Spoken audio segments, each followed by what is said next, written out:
오늘도 주님과 함께 살아가는 우리 모두 되기를 바랍니다. 그러면 사도신경으로 우리의 신앙을 고백하며 아침 예배를 드리겠습니다. 나는 전능하신 아버지 하나님 천지의 창조주를 믿습니다. 나는 그의 유일하신 아들 우리 주 예수 그리스도를 믿습니다. 그는 성령으로 잉태되어 동정녀 마리아에게서 나시고 본디오 빌라도에게 고난을 받아 십자가에 못 박혀 죽으시고 장사된 지 사흘 만에 죽은 자 가운데서 다시 살아나셨으며 하늘에 오르시어 전능하신 아버지 하나님 우편에 앉아 계시다가 거기로부터 살아있는 자와 죽은 자를 심판하러 오십니다. 나는 성령을 믿으며 거룩한 공교회와 성도의 교제와 죄를 용서받는 것과 몸의 부활과 영생을 믿습니다. 아멘. 오늘 아침에 살펴보실 하나님의 말씀은 창세기 9장의 말씀입니다. 창세기 9장 12절부터 15절까지의 말씀을 읽겠습니다. 하나님이 말씀하셨다. 내가 너희 및 너희와 함께 있는 숨쉬는 모든 생물 사이에 대대로 세우는 언약의 표는 바로 무지개이다. 내가 무지개를 구름 속에 둘 터이니 이것이 나와 땅 사이에 세우는 언약의 표가 될 것이다. 내가 구름을 일으켜서 땅을 덮을 때마다 무지개가 구름 사이에서 나타나면 나는 너희와 숨쉬는 모든 짐승 곧 살과 피가 있는 모든 것과 더불어 세운 그 언약을 기억하고 다시는 홍수를 일으켜서 살과 피가 있는 모든 것을 물로 멸하지 않겠다. 아멘. 성경에는 많은 이야기가 나옵니다. 이야기는 기억하기 쉽고 또 전달하기도 쉽습니다. 하나님은 이런 이야기라는 방식으로 하나님의 역사, 하나님의 뜻을 우리에게 전해 주십니다. 노아 홍수 이야기도 마찬가지입니다. 노아가 살던 시절 홍수가 있었습니다. 그 홍수는 그냥 물난리가 아니라 하나님의 심판이었습니다. 죄로 말미암아 타락한 인간들을 하나님은 물로 심판하셨습니다. 심판 이후 하나님은 노아의 후손들을 통해 이 세상을 다시 시작하고자 하십니다. 그리고 그때 노아와 그의 후손들과 무지개 언약을 맺으십니다. 여러분, 이 무지개 언약이 의미하는 것이 무엇일까요? 오늘 성경 말씀을 통해 함께 생각해 보도록 합시다. 먼저 9장 1절, 하나님은 노아와 그 아들들에게 복을 주십니다. 어떤 복을 주십니까? 생육하고 번성하여 땅에 충만하라. 그렇게 축복하십니다. 이 복은 창세기 1장 28절에 나오는 복이기도 합니다. 하나님은 아담과 하와를 지으시며 그 인간을 축복하셨습니다. 그리고 지금 노아와 그의 아들들에게도 이 축복을 하십니다. 이것이 의미하는 것은 노아와 그의 아들들을 새로운 인류의 시작으로 보는 것입니다. 하나님은 이 노아와 그의 아들들을 중요하게 생각하셨습니다. 그리고 그들에게 땅 위에 생명이 있는 모든 생물들을 맡기십니다. 2절인데요. 내가 이것들을 다 너희의 손에 맡긴다. 이 세상은 창조주 하나님의 것입니다. 하나님께서 만드셨습니다. 그리고 하나님께서 이 세상을 다스리십니다. 보십시오. 지구가 돌고 태양이 비치는 것은 우리가 하는 일이 아닙니다. 하나님께서 그렇게 하십니다. 그런데 하나님은 이 땅 위의 통치권을 인간에게 허락하십니다. 땅 위의 모든 생명들을 다스리게 하셨습니다. 하나님의 형상인 인간들로 하여금 하나님의 통치 사역에 참여할 수 있도록 해주신 것입니다. 이것이 무엇을 말합니까?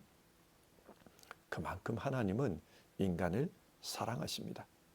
그래서 인간에게 생명을 다스리는 그 사역을 맡기신 것입니다. 하나님은 인간과 함께 있으면서 인간과 함께 일하는 것을 좋아하십니다. 이때 하나님은 인간에게 땅 위의 모든 생물을 먹거리로 삼을 수 있다, 그렇게 말씀하셨습니다. 처음 아담과 하와 때에는 푸른 채소만 먹을 수 있었습니다. 그런데 이제 육식을 허용하십니다. 왜 이제 와서 육식을 허용하시는 것일까요? 홍수 이후에 살아가는 삶의 환경이 바뀌어진 것입니다. 이 세상에는 식물이 자라지 않는 곳도 있습니다. 예를 들어 사막이나 또 아주 추운 극지방을 생각해 보십시오. 그런 곳에서는 곡식이 자라지 않습니다. 그런데 하나님은 그런 지역도 사람으로 하여금 다스리길 원하십니다. 그래서 육식을 허용한 것입니다. 또 홍수 이후에 지구의 환경이 바뀌니까 인간에게 육식이 필요하게 되었습니다. 단백질 흡수를 위해서 육식이 필요하게 되었습니다. 그래서 하나님은 우리 인간을 위해 육식을 허용한 것입니다. 그런데 여기에 조건이 있습니다. 어떤 조건입니까? 4절인데요. 고기를 먹을 때에 피가 있는 채로 먹지는 말아라. 피가 있는 채로 먹어서는 안 된다, 그렇게 조건을 달아놨습니다. 왜 피가 있는 채로 먹으면 안 된다고 하시는 겁니까? 피에는 생명이 있기 때문입니다. 여러분, 하나님께서 피채 먹지 말라, 이를 통해 우리에게 무엇을 말씀하는 겁니까? 하나님은 우리가 하나님의 통치에 참여하는 것을 기뻐하십니다. 그러나 그때에도 생명의 문제는 아주 귀하게 다뤄야 한다, 그것을 말씀하는 겁니다. 모든 생명이 존귀합니다. 그렇기 때문에 생명을 함부로 죽이거나 함부로 다루어서는 안 됩니다. 먹고 살기 위해 육식을 한다 하더라도 그 생명을 가볍게 여겨서는 안 된다는 말씀입니다. 자, 이런 하나님께서 인간과 언약을 맺고자 하십니다. 생명을 사랑하시는 그 하나님께서 인간과 또 이 땅에 살아 숨쉬는 모든 생물 사이에 언약을 맺으려고 합니다. 그 언약의 내용이 무엇입니까? 11절인데요. 내가 너희와 언약을 세울 것이니 다시는 홍수를 일으켜서 살과 피가 있는 모든 것들을 없애는 일이 없을 것이다. 땅을 파멸시키는 홍수가 다시는 일어나지 않을 것이다. 하나님께서는 다시는 홍수를 통해 이 세상을 심판하지 않겠다고 약속하셨습니다. 그리고 그 약속의 증거로 무지개를 이야기하십니다. 여러분, 무지개가 무엇입니까? 무지개는 비가 온 후 개일 때 빛의 프리즘 현상 때문에 나타나는 것입니다. 그런데 이 무지개라는 이름이 아주 재밌어요. 무지개를 히브리 말로는 케쉐트라고 합니다.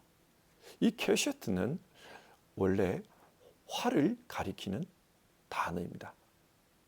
사람이 쏘는 활, 그걸 가리킵니다. 독일어에서도 무지개를 레겐 보겐이라고 하지 않습니까? 보겐, 활이라고 부릅니다. 똑같습니다. 히브리 사람들은 이 무지개를 신의 활이라고 생각한 것입니다. 그래서 활로 다른 사람을 공격하듯 홍수로 인간을 공격할 수 있는 그런 신의 무기입니다. 그런데 이런 무지개를 하늘 구름 사이에 걸어놓겠다, 그렇게 말씀하셨습니다. 이것이 무엇을 의미할까요? 하나님은 더 이상 이런 무기로 이 땅의 생물들과 싸우지 않겠다는 것입니다. 하나님은 자신의 무기를 던져버렸습니다. 싸우지 않겠다는 하나님의 마음의 표현입니다. 자, 그러면 이런 질문이 제기돼요. 인간은 여전히 악합니다. 하나님도 그것을 아십니다. 그래서 창세기 8장 21절을 보면 홍수 이후에 하나님이 노아에게 이런 말씀을 하십니다. 다시는 사람이 악하다고 하여서 땅을 저주하지 않겠다. 사람은 어릴 때부터 그 마음의 생각이 악하기 마련이다. 하나님은 인간이 악하다는 것을 아십니다. 그러면 이런 인간의 악에 대해 하나님은 앞으로 가만히 계시겠다는 말씀입니까? 아닙니다. 하나님은 인간의 악을 홍수와 같은 이런 심판으로 해결하지 않겠다는 것입니다. 왜냐하면 인간의 죄 문제는 이런 심판을 통해 해결되는 것이 아님을 하나님도 아시기 때문입니다. 자, 그러면 하나님은 이런 인간의 죄 문제를 어떻게 해결하겠다고 하시는 겁니까? 하나님께서 인간의 죄를 대신해서 벌받기로 하셨습니다. 그래서 자신의 독생자를 내어주십니다. 요한복음 3장 16절인데요. 하나님께서 세상을 이처럼 사랑하셔서 외아들을 주셨으니 이는 그를 믿는 사람마다 멸망하지 않고 영생을 얻게 하려는 것이다.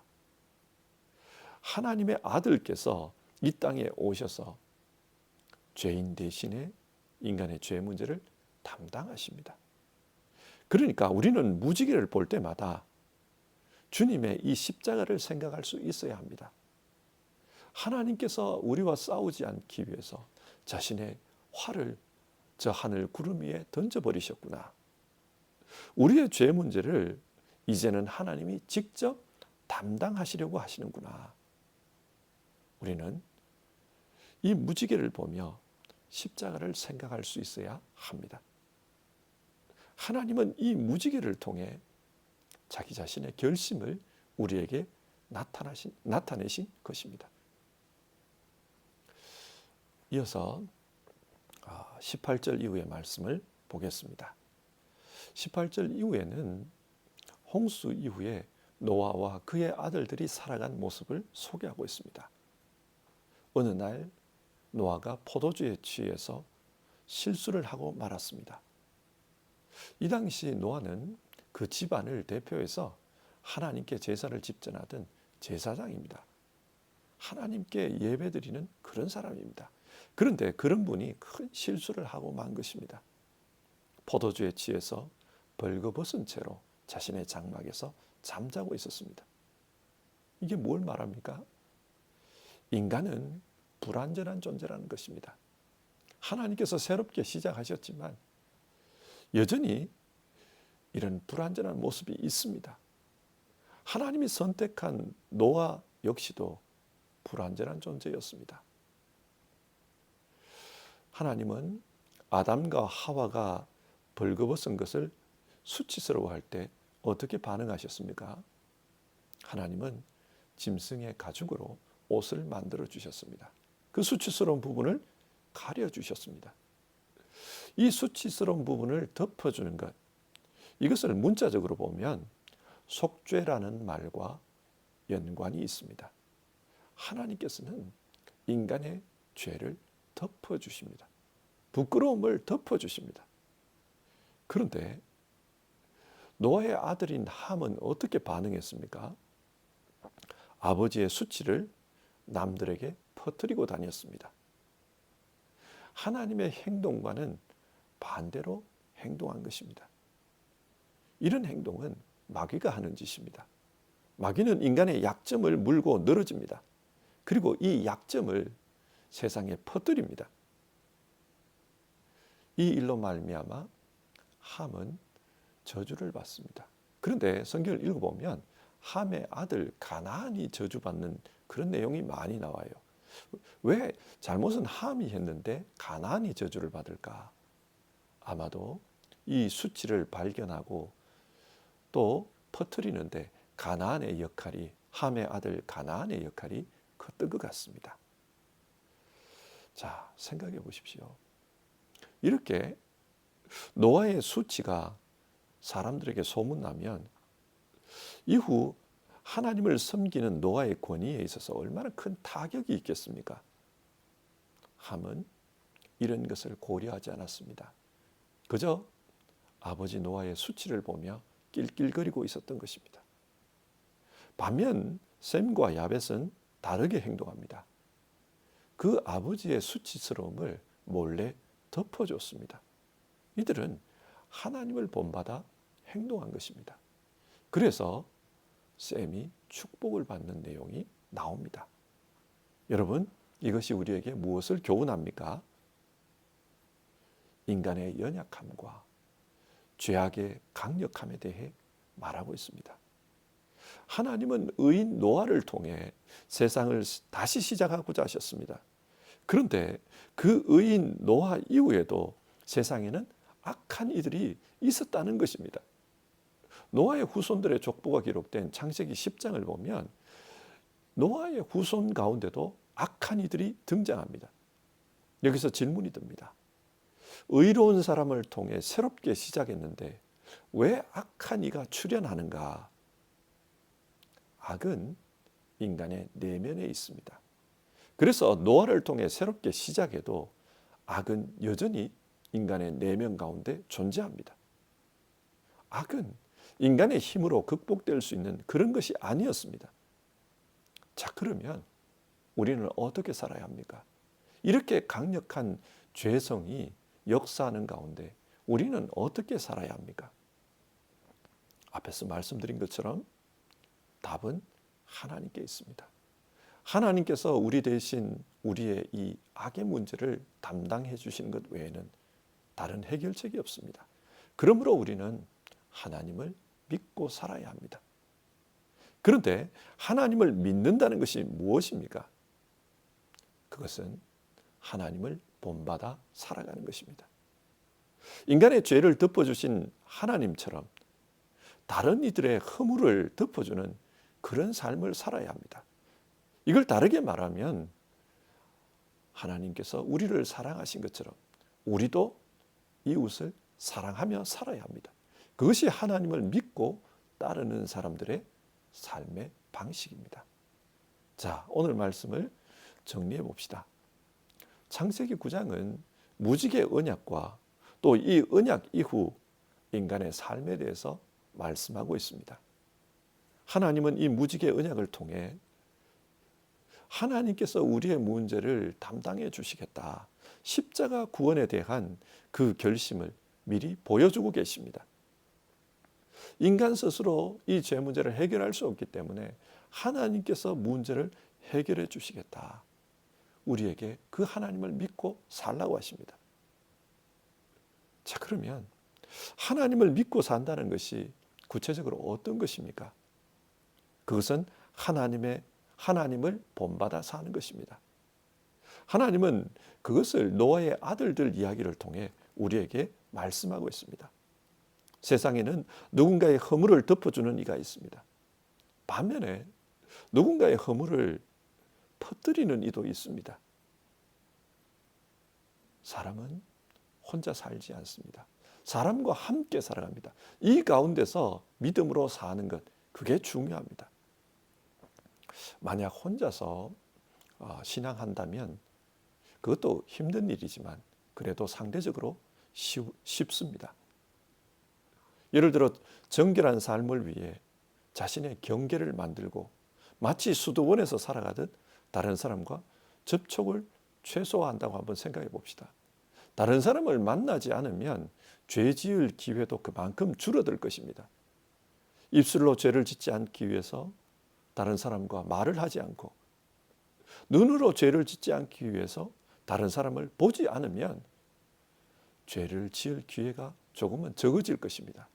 그러나 하나님은 이런 삶을 원하시지 않습니다. 하나님은 우리가 함께 울고 함께 웃으며 사랑하는 가운데 살기를 원하십니다. 그래서 사람을 만들 때 혼자 사는 것이 좋지 못하다 말씀하시고 함께 살도록 짝을 지어 주셨습니다. 하나님은 우리가 죄의 위험이 있더라도 함께 살아가는 것을 원하십니다. 어떻게 함께 살아야 할까요? 함께 사는 가운데 나의 연약함이 드러날 수 있습니다. 나의 부족함이 드러날 수 있습니다. 그러나 그런 것은 하나님께 맡기고 이웃과 함께 살라고 합니다. 그런데 이웃과 함께 살 때 그 이웃의 존귀함을 기억해야 합니다. 오늘 하나님께서 피를 금하신 것은 그 이웃의 존귀함을 생각하고 피를 범해서는 안 된다. 우리에게 그것을 교훈하는 것입니다. 그리고 이웃과 함께 살아갈 때 자신의 약점이 드러날 수 있습니다. 이런 부분은 주님께 맡기라고 합니다. 십자가를 믿고 맡기라고 합니다. 그러면서 사람들과 함께 하나님을 본받는 삶, 하나님께서 우리의 허물을 덮어주신 것처럼 우리도 이웃의 허물을 덮어주며 이웃을 사랑하며 그렇게 살라고 합니다. 하나님께서는 우리에게 이것을 원하십니다. 성도 여러분, 우리는 세상 속에서 하나님의 통치에 참여하라고 부르심을 받은 존귀한 자들입니다. 하나님은 우리를 아주 중요하게 생각하십니다. 그런데 그 하나님의 통치에 참여할 때 우리는 어떤 모습으로 살아야 하는가? 오늘 성경은 우리에게 그것을 말씀해 줍니다. 먼저는 십자가를 믿고 살아라. 또 이웃을 존중히 여겨라. 뿐만 아니라 이웃을 사랑해서 그 허물을 덮어주는 그런 모습으로 살아라. 우리에게 그것을 말씀해 줍니다. 오늘 말씀을 통해 믿음으로 산다는 것이 무엇인지를 생각하고 하루의 삶을 시작합시다. 같이 기도하겠습니다. 하나님, 오늘 성경을 통해 죄가 역사하는 이 세상에서 어떻게 살아야 하나 그것을 말씀해 주신 하나님의 마음을 생각합니다. 하나님은 우리가 연약함을 아시기 때문에 우리를 위해 이미 십자가를 예비해 주셨습니다. 우리의 연약함은 하나님께서 담당하시겠다고 이 무지개 언약을 통해 미리 말씀해 주셨습니다. 우리는 그것을 알고 우리의 연약함을 하나님께 맡기고 살게 하옵소서. 그리고 하나님의 통치에 참여하라고 하셨사오니 하나님을 믿고 하나님의 통치에 참여하는 우리 되게 하옵소서. 이웃을 소중히 여길 수 있게 도와주시옵소서. 다른 생명을 귀하게 여기는 그런 마음을 가지고 살게 하옵소서. 또 하나님을 본받아 이웃을 사랑하는 가운데 하나님의 통치에 참여하는 우리 되게 하옵소서. 이웃과 함께 살며 하나님이 우리를 사랑하신 것처럼 우리도 사랑하며 살 수 있도록 도와주시옵소서. 우리의 삶이 하나님의 사랑을 전하는 그런 삶이 되기를 원합니다. 예수님의 이름으로 기도드립니다. 아멘. 오늘 하루도 하나님의 말씀을 생각하며 하나님의 통치에 참여하는 그런 삶을 살아갑시다. 주님 가르쳐 주신 기도로 아침 예배를 마치겠습니다. 하늘에 계신 우리 아버지, 아버지의 이름을 거룩하게 하시며 아버지의 나라가 오게 하시며 아버지의 뜻이 하늘에서와 같이 땅에서도 이루어지게 하소서. 오늘 우리에게 일용할 양식을 주시고 우리가 우리에게 잘못한 사람을 용서하여 준 것 같이 우리 죄를 용서하여 주시고 우리를 시험에 빠지지 않게 하시고 악에서 구하소서.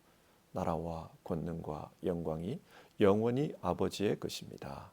아멘.